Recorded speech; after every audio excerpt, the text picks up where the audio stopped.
जिस कन्या का विवाह होने में लेट हो रहा है, नहीं अच्छे तरीके से उसे दूल्हा नहीं मिल रहा, अच्छा रिश्ता नहीं मिल रहा है, तो वो लड़की इसी मंत्र, भागवत की इसी मंत्र का जाप करे, कात्यायनी महामाये महायोगिन्यधीश्वरी, इसी मंत्र का और रुद्राक्ष की माला से जाप करे और निश्चित रूप से साल भर के बाद उस कन्या का विवाह होगा।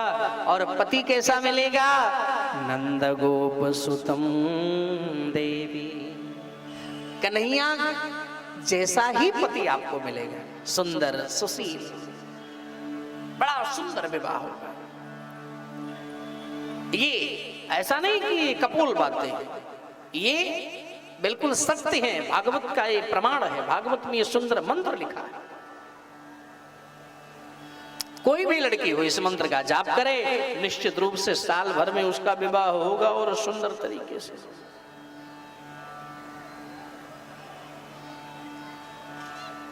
इस बात को सुनकर के लड़के लोग यही सोचने लगते हैं, महाराज अगर काश हमारे लिए भी कोई मंत्र बना होता तो कितना अच्छा रहता है कि नहीं? तो हम आपके मनोरथ पर पानी नहीं पड़ने देंगे,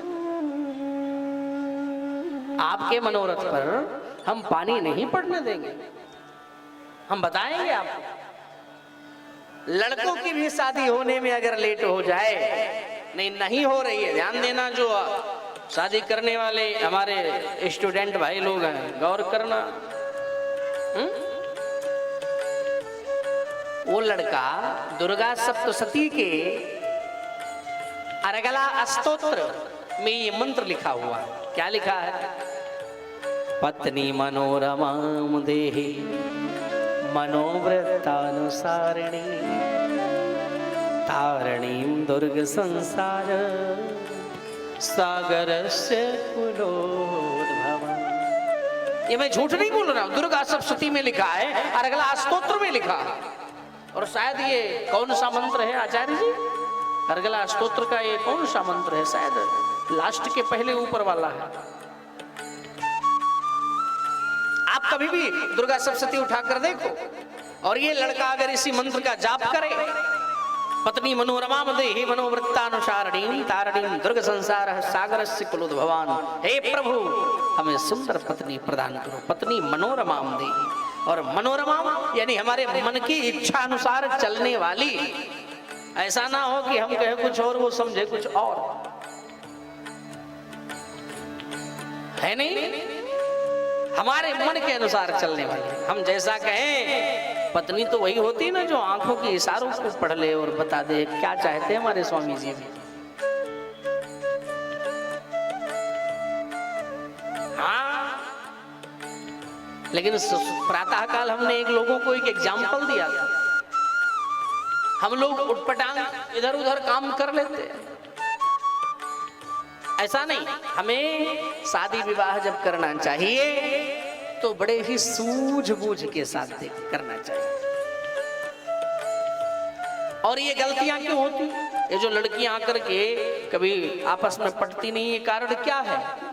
क्योंकि जब हम लड़की देखने जाते हैं, अब ये प्रथा चल गया है ना लड़की देखने वाला, तो लड़की देखने जाएंगे तो क्या देखते हैं? आप क्या देखेंगे ज्यादा से ज्यादा? लड़की की आंख कैसी है, नाक टेढ़ी मेढ़ी तो नहीं है, चल लेती है कि कहीं लेंगड़ी वंगड़ी तो नहीं है, सब इसका काम परफेक्ट है, ये आप देखेंगे। हाइट कितनी है? हाइट छोटी है। हाइट छोटी कि आर्मी में ले जाना है उसे, कि बहू बनाकर ले जाना है? अरे आप पहले अपने आप को देखो। और ये सब क्या देखने लोग जाते हैं? ये देखेंगे, वो देखेंगे, इसकी एजुकेशन क्या है, इसकी डेट ऑफ बर्थ क्या है, कहीं ये मांगलिक तो नहीं है, ऐसा तो नहीं है, वैसा तो नहीं, ये तो नहीं, नहीं तब तो नहीं जमेगा, ऐसा होगा नहीं, और ये थोड़ी सांवली है हमारे, कैसे अच्छा रहेगा? ए भैया, मैं आपसे कहना चाहता हूं मेरे भाई बहन, जब लड़की देखने जाओ, समझे, और कुछ मत देखो, लड़की के चित्र को ना देखो, क्योंकि थोड़ी देर के लिए कोई भी तो आपको चकमा दे सकता है। तो लड़की के चित्र को देखना बंद कर दो मेरे भाई बहन, लड़की के चरित्र को ही देख करके और अपनी बहू मानकर घर लाओगे तो निश्चित वो घर को एकदम स्वर्ग बना देगी मेरे भाई बहन। चित्र नहीं, चरित्र देखना प्रारंभ करो। और चरित्रवान बहू बेटी हमारे घर में है तो हमारा घर नहीं है बल्कि स्वर्ग से भी ज्यादा सुंदर है। और हम लोग केवल चित्र देखते हैं कि गोरी है, हाँ ठीक है, लंबाई है, हाँ।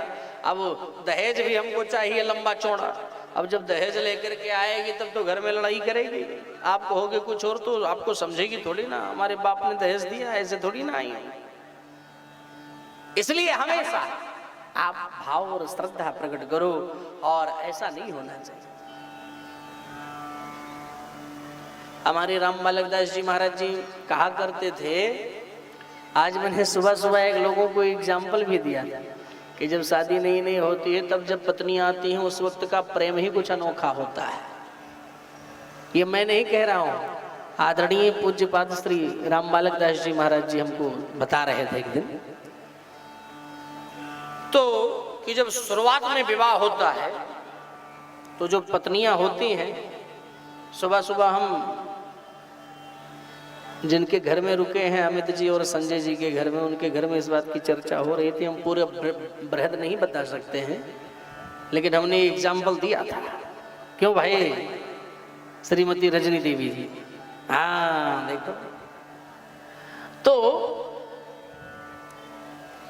कि जब प्रारंभिक दौर में हमारी बहुएं हमारे घर में आती है तो कितना भाव प्रकट करती है।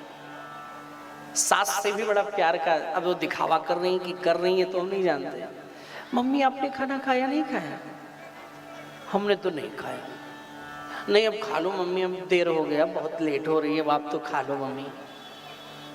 नहीं बहू तू खा ले। कितनी प्यार से फिर मम्मी बोलती है सास से, बेटा तू खा ले, मैं बाद में खाऊंगी, तुझे भूख लगी होगी। नहीं मम्मी अब आप भी नहीं खाई और वो भी नहीं आए, मैं कैसे खा लूं? क्या भाव प्रकट कर। अगर यही भाव सारी जिंदगी रहे तो कितना अच्छा लगता। अब हमें क्या पता कि ये हमको केवल आश्चर्य करने के लिए ऐसा कर रही है, वो तो 2 साल बाद पता चलता है। आज इतना भाव दिखा रही।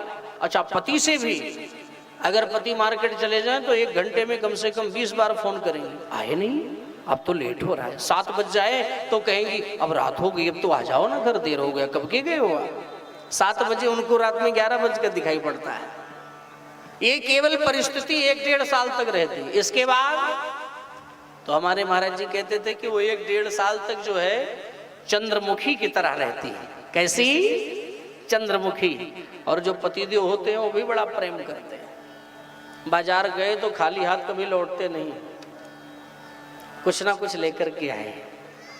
लो कोल्ड ड्रिंक ही पी लो, समोसा खा लो, ये कर लो वो कर लो। अच्छा 2 साल जब बीत जाता है, 1 साल और, तब वो थोड़े गुस्से से बात करने लगती है। तो हमारे संतों ने बताया कि तब उनका नामकरण किया गया सूर्यमुखी, सूर्य के समान। और 2 साल और बीता, फिर देखो उनके नखड़े। तब संतों ने समाधान किया कि अब इनका नामकरण होना चाहिए ज्वालामुखी। फिर देखो किस प्रकार से वो बम की तरह फटती।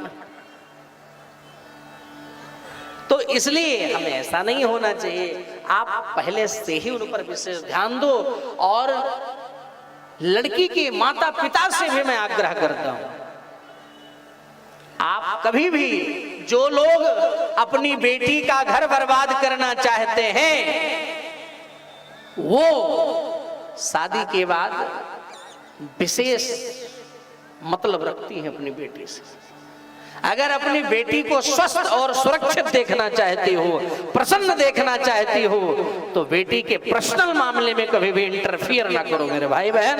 वो जैसे है, जिस हाल में है, वो प्रसन्न रहेगी। लेकिन उसको थोड़ा सा कोई प्रॉब्लम हुआ, उसने फोन किया, आप भी एक्शन ले लिए तुरंत, तो क्या समझ रहे हो वो घर चलेगा? तो उसको बर्बाद करने में सबसे बड़ा आपका हाथ है। इसलिए आप सावधान हो जाओ। और बाद में दुनिया भर का दुखड़ा रोती, हमारी बेटी को भगा दिया, ऐसा कर दिया, ऐसा कर दिया। ऐसा नहीं करना चाहिए। ये गलती उनकी नहीं, गलती आपकी है। अगर आपने ये प्रोत्साहन ना दिया होता तो उसकी हिम्मत नहीं थी। जब वो, अरे भाई पति पत्नी में लड़ाई झगड़ा होता है, मान लीजिए ससुराल में थोड़ी लड़ाई हुई, आपको फोन किया, मम्मी मैं आ रही हूँ, आपका फर्ज क्या नहीं आ जाओ बेटी, नहीं खबरदार इधर दिखाई मत पड़ना, वो तुम्हारा घर है, मैंने शादी कर दी, हमसे कोई लेना देना नहीं, वही रहना। जिस दिन आपके मुख से पहली बार ये शब्द निकलेगा, दोबारा उसकी हिम्मत नहीं पड़ेगी कभी ऐसा कहने की कि मैं ये घर छोड़ करके जा रही हूं। इसलिए सावधान हो जाओ। अगर अपनी बेटी को सुरक्षित और प्रसन्न देखना चाहती हो तो ये प्रोत्साहन देना बंद कर दीजिए। हम समस्त कन्याओं के माताओं से आग्रह करना चाहता हूं।